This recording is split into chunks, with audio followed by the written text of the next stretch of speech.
తాతయ్య చెప్పిన కథల్లో వివేకం అనే కథని గురించి మనం ఇప్పుడు తెలుసుకుందాం. ఒక ఊరిలో ఒక పిల్లి ఉంది. అదేం చేసిందంటే, పిల్లికి కోళ్ళు అంటే చాలా ఇష్టం.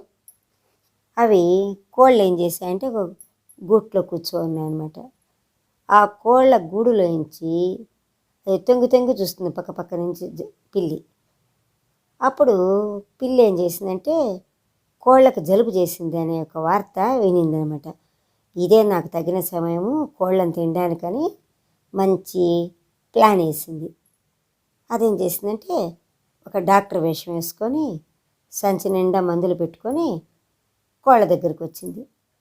వచ్చి ఏం చేసిందంటే, మీకు జలుబు చేసిందంట కదా అని చెప్పిందన్నమాట. మీకు మంచి శుభదినం ఈరోజు, నాకు తెలిసింది కాబట్టి వార్త, మీకోసం మందులు ఎత్తుకొని గబగబా వచ్చేసాను, మీ గూడు కొంచెం తలుపులు తెరవండి అని ఎంతో తీయగా ఆనందంగా వినయంగా పలికిందన్నమాట.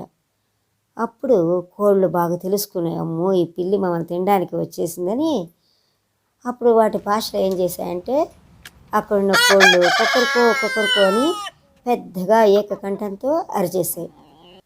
అప్పుడేం చేసిందంటే పిల్లి, ఎందుకు ఇట్లా అరుస్తున్నారంటే, నువ్వు మమ్మల్ని వదిలిపెట్టి వెళ్ళిపో, అంతే చాలు, నీకు థ్యాంక్స్, ఫస్ట్ వెళ్ళు అని గట్టిగా అరిచిందన్నమాట.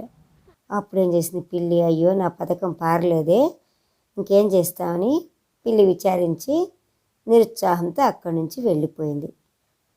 శారీరక బలం కంటే కూడా బుద్ధి బలము మిన్న అని ఆ కోళ్ళన్నీ ఒకదానికొకటి చెప్పుకొని హ్యాపీగా ఆనందించాయన్నమాట. దీంట్లో నీతి ఏంటంటే, అన్ని సమయాలలో శారీరక బలము పనికిరాదు, బుద్ధి బలము ఎప్పుడు మనం యూజ్ చేసుకోవాలి అనే కథను గురించి మనము తెలుసుకుందాము. ఈ కథ మీకు నచ్చినట్లయితే షేర్ చేయండి, సబ్స్క్రైబ్ చేసుకోండి. Thank you.